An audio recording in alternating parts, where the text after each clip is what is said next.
Welcome to In a Nutshell, the podcast dedicated to all things agricultural consulting. I'm Dylan Brush here with soil genius and ag consultant Bill Brush, and we're delighted to accompany you on this journey where we break down the different aspects of agricultural consulting. In each episode, we'll dive into the realm of agriculture through the eyes of Bill Brush, where consultants like Bill play a vital role in empowering farmers, agribusiness, and agricultural organizations. If you're passionate about agriculture, problem solving, and enjoy a little bit of detective work, this podcast is tailor-made for you. Hi, this is Bill Brush, and welcome back to In a Nutshell. Today I'm going to talk about something I've been kind of an ongoing series. Some people find it very interesting. Most of them are related to soils or soil fertility, crop growing, all of those things, and this one falls into that group too. So was asked if I would be willing to go to Germany and partake or be part of their what they call their road show. And you get into 3 or 4 cars, you meet at one spot, and then you go the next morning, you wake up, you give a presentation. Everybody in this car, there was about 6 of us that were speaking, and then the rest were support people. And then have lunch, getting back in the cars and head off to the next place. And a lot of these places, it was a one-time deal, really interesting. I'll tell you why it was so interesting in a minute. But we flew into Berlin, and I had never been. I'd been to Germany before in another area down on it would be towards the German Alps, which is more southeasterly of where Berlin is, and it's in what we call the German Alps around the town of Garmisch, and there's a beautiful lake there. But anyway, that would have been my only experience into Germany. So this time we flew into Berlin, and a friend of mine, York, picked us up, and we had a place to stay, and we stayed there overnight. But as we got in during the day, he came over and picked us up, and we walked down to, which is a beautiful part of Berlin. We were kind of staying in the city, and we walked down to, at that time of year, it was in December, cold. I was bundled up. My wife, Glenda, was with me, and we were both bundled up and did a lot of walking that night. But we went into the German, the bazaar, Christmas bazaar that they hold almost all the entire month of December, and where a lot of things are sold. It's just a lot of music being played. It was really a phenomenal place to be. It was very well, lots and lots of wares that are being sold, from clothing to Christmas ideas and ornaments and pastries and just anything you can imagine that they were selling at this bazaar. And you could go from street to street inside there, and they're all laid out in part of the downtown area, in a big area there that they do this. Sadly enough, as we were home 2 or 3 years later, some lunatic got out and went through and killed a lot of people by driving a car out through this bazaar. So it gave me memories of that place, but it also made me sad because something so wonderful, and there was just so much camaraderie and people being social and having fun. And the Germans do have their beer, which they like very much, and just a lot of happiness and joy going on there to see somebody ruin that for even a short period of time. But it was really something I could remember. We did go through, York, my friend, took us through a lot of the beautiful Christmas stores. They really go all out for Christmas. Inside each store, they had a lot of different decorations. You'd see one department store was just phenomenal. They were, like 3 or 4 stories, and you go up in the elevator and look down upon all of the scenery that they had in those. It was just something I always remember very vividly.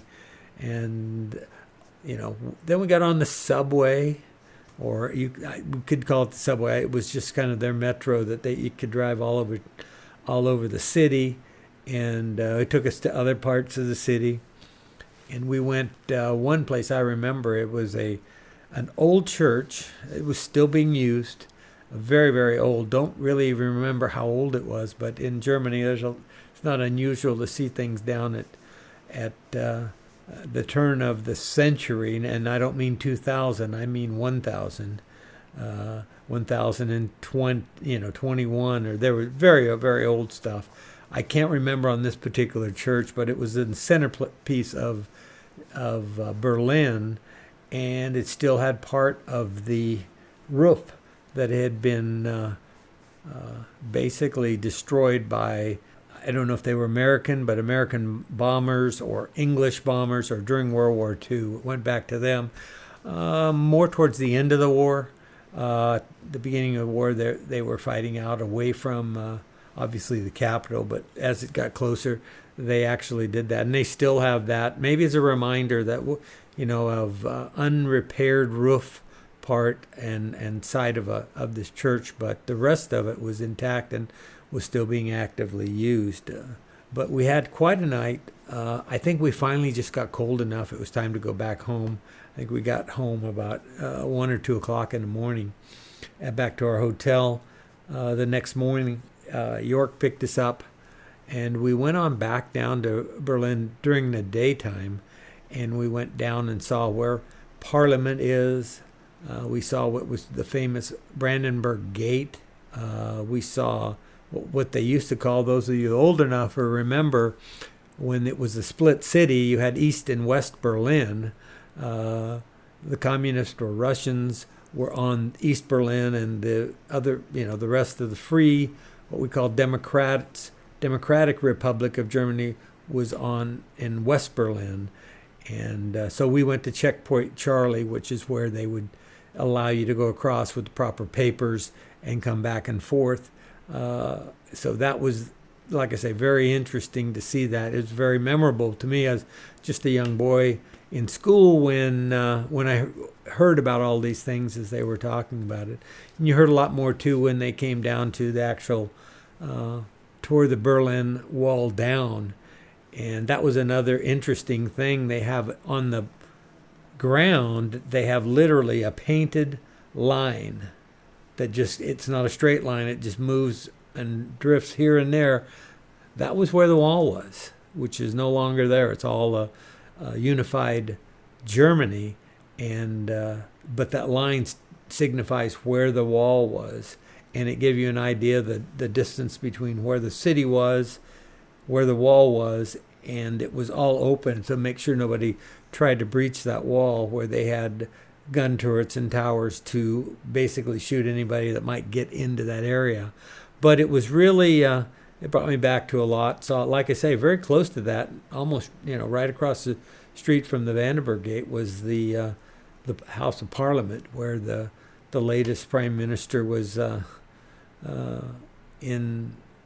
They showed you way, or at least my friend was showing me how they determined when Parliament was in session and all the things you could tell they're in, they're out. So, and of course they were always talking about politics over there, a lot of politics, which I tend to stay away from. From there, he took us to another famous place, which was the Berlin Stadium, where, if you remember way back, you got to be really old to remember this, in the Olympics during the mid to late 30s, I think it's 1936, when Hitler was in power and showing off his master race, and then had this black American, Jesse Owens, come in and win against his Germans in the sprints. Jesse Owens won the 100 meter, the 200 meter. He's part of the relay team, and I think he might have done long jump. But anyway, I think he won 4 gold medals, and it was quite a slap in the face at that time. So I remember this all from my history when I was going through school. But to go there was very, very, had a lot of memories to me, and it was interesting to see the stadium is still used a lot today for soccer events and track events, etc. So. But while driving out there, we were headed on our way to the first town. I gosh, wished I could remember the name of it, but it was quite a drive. It took us the rest of the day to get to this city, and it was down to the southwest of Berlin, and we were down almost to Munich, and we went down there and stayed overnight. And that night we all got together. For the first time, everybody got together as we checked into our hotel rooms. We all went down and had a great German dinner, Wiener Schnitzel and beers and everything, and in a very raucous place that we stayed, but a lot of fun, a lot of singing, particularly as more beer was drank, there was more singing. Not necessarily me, but the patrons were in there. We really got a good look at German culture, particularly. So we went on back, and I went back because the next morning I had to speak. And I don't know if it was fortunate or unfortunate, I was the very first speaker of this whole road show, and I was always the leadoff person. I was the first person to speak in the program. Well, there's one slight problem for me was I speak almost no German, like yes or ja and nein, and that's about it. Yes and no. And so I had to get up and speak, and so we had some people that spoke English, but primarily everybody else spoke German, so I had to use an interpreter, and my friend York was my interpreter. So he had a copy of what I was reading. I gave him so he could follow through and translate everything I was saying. It was and I'd done a lot of speaking before this, lots of it. Big groups, I've had spoken South Africa. I think I've talked about that. There's 1,200, 1,500 people, maybe more, in a big auditorium. Other places, hole in the walls in the Philippines, where a little group of maybe 15, 20 farmers. I had no aversion to speaking. This was the most awkward situation I was ever put myself in as a speaker, because I'd get up in front, and I'm just used to talking, and it was like I would start to talk, I gotta stop, and I never could catch my rhythm. I was always like, I'm just used to talking, much the same as I'm doing on this podcast. It just comes to me in my head, and I'm talking, and I look at my notes, and it allows me just to keep talking on areas that I'm very familiar with. Well, I was very familiar with this, but it was like I could not catch what I'm trying to say, and I couldn't get it across, and I'm cutting it up and chopping it up. I was never so relieved to get through that and be done with it. And the worst part of this is I've got 5 more presentations to give over the next 5 days, and I'm not looking forward to any of them. And so I went to my friend York and I said, that was miserable. And he goes, if I'm being honest, yes, it was. So I said, we got to get this better by tomorrow. But we did talk to several growers who could speak English. They came up to me. It was very rewarding to say, we heard you talking. And then I'm able just to speak normally in the crowd. They're asking me questions about how some of what I'm saying works. And I gave them some good explanations. And we had a very good conversations. And so we got done, had lunch. And as I said, it's a road show. Load everything up. It's like a rock band, and head to the next location. I was able to listen to the other presenters that were there, and I thought it would be very convenient for me to speak German about this time, but a little late for me to learn it. Their German, their talks in German, obviously well received, and people understood what they were saying. And so I said, I've got to improve so that we can make this more. So we drove for the rest of the day and got in that evening, because it gets dark there fairly early. So about 6 o'clock, we got into the next town, got checked in, and York and I grabbed something quick to eat, and then I sat down with him. I says, how can we improve this? He says, well, you're going to have to cut some of this stuff out. Okay.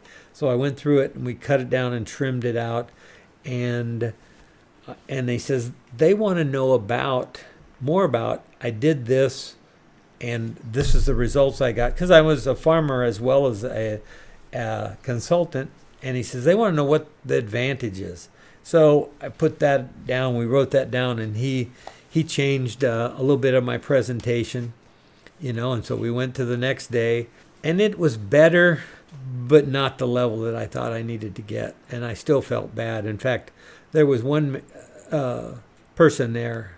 I remember it was Dr. Chokmok. I'll never forget that name. And he told York, because he knew York, he goes, why did they bring this guy over here? And so now I'm feeling really bad about myself. And I said, we really have to pick this up. And so that night, I just changed this program totally. And we went more on how you can improve your profitability. And here's what you can do and how much it can be done. And here's what I've done and the difference it's made for me. And so we got up, we again had lunch, load the cars, off we went to the next location, and got into it's like a compound, a lot of like dormitory things. Middle of the night, they had very little to eat. We got in so late, but that probably was good for me. I was able to think through everything. We redid the program, and then the next day I finally hit my stride, day 3 or program 3, and I began to talk about things. And as I did, I got more comfortable, and I could see maybe it was the audience, I don't know what, but they were much more in tune to what I was saying. You could see that by their expressions that they were really listening and getting what was getting translated, and in a simple format now, rather than maybe too complex. And so I felt good about that. We had a nice lunch. Many people came up there and said, oh, that was a really good presentation, and I wish you were here to do this more and that. And I said, well, you have somebody, my friend York here, can do a lot of what I'm talking about today. But we learned a lot more about the crops they grew there, a lot of grain crops that they're very proud of, wheat and barley and oats. And obviously, if they're German, they are very worried about their barley for their beers. And so they wanted more and more production. How can we do it? They did 2-row malted barley that they were very, very concerned about growing, and wheat for bread. So they're very happy with that. And we ate a lot of really good German food. But we went from there on to the next location. And by then, the 4th day, I'm there. We're getting good response. We were at a big auditorium the next day, had a good number of people there. I felt sorry for the people that saw me the first couple days because they didn't get my best. And it was at that day that Dr. Chokmok, that I talked about earlier, came up to me and says, you did a really nice job today. And I thought, okay, I'm where I need to be. He is a renowned soil and fertility expert, and I believe at that point he was from somewhere there in the I call it Eastern European countries. I take it back, he was from Turkey, which is as far east as you can in Europe. And in some cases he was not able to go back to his home country because of some of the stuff he was teaching and etc. So he was kind of a freelancer, but he got the World Award for Agronomy one year. I don't know what exactly it was. Really highly respected guy. A guy I got to know very well. So by day 4 and day 5, we ended up eating our lunch, loading up, and now we know everybody knows everybody now, and we're having nothing but fun, laughing, telling jokes and stories, and very, very humorous. Camaraderie was phenomenal. Just an excellent time that we had getting to know people that were doing things. We were much more vocal to one another. It's like we knew each other now. So we asked questions about, your family. What do you do? How long have you done this? Where's your family come from? And everybody's given their family history. It just was a really, really great bonding experience. And so we went on to the next location. Since I was first, after we had been doing them, I listened to everybody's presentation about 5 times. I think I knew it. So I would, my wife and I would go sightseeing in the town, and we would be able to see a lot more. And I remember one town particularly. It's Magdeburg, and it was one of the last day or the next to last day of this tour or road show that we were in this town, and we're looking at this church in the town square, and we're looking at it, and it's got a big round plaque out front, looks like a manhole cover, and it's got Magdeburg, and it's got the church on this manhole cover, and then it's got celebrating 800 years, and this church was about 1200 that it was built, and here we were in 2000 and something. So, and that plaque had been up for 8 or 10 years, but just seeing things like that were so old, because having come from the U.S., we think something that's 200, 250 years old is just ancient, and here's a church that's been standing for over 800 years, and it was spectacular inside and out. And so to think of these miracles of engineering that they did in those days to keep property like that and buildings standing and going through wars and all kinds of upheavals here, there, and everywhere, and yet here they are still in immaculate conditions. It's pretty awe-inspiring. So after we got done, either that day or the next day at Magdeburg, we actually moved into our last location and had a great time.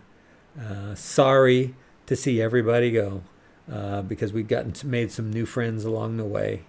And I think the other great thing is to share cultures, because everybody thinks they know Germany, or they think they know Turkey or Denmark, or even, Germany for sure, that you think you know all about them and you have no idea what they go through, is very similar to our day-to-day life here in the U.S. And it was just so fun to basically go on this trip.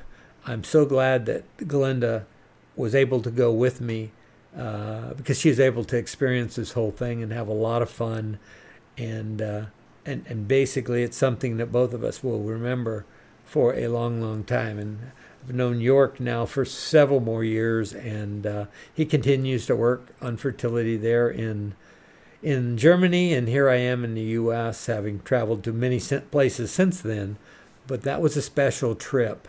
One other sidebar, we went into we were having trouble with the van that we were driving, and it was having trouble, and the engine lights were coming on showing failure. So we took a side trip one night after we got into town out to a dealership, and we swapped out the car that we had for another one. And there was nothing special about this event except over to the side, which I have pictures of, was a gold Mercedes that was basically gold plated all on the outside, a 4-door that was just sparkling under the light. It was just a remarkable thing.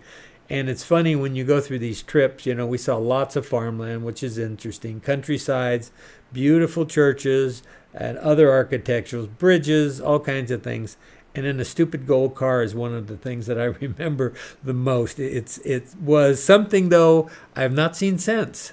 And because of that, it was something special. And we looked at it, have pictures of it to look back and remember that day that we went out, got into the dealership, and then tore out and got to where we needed to go that day.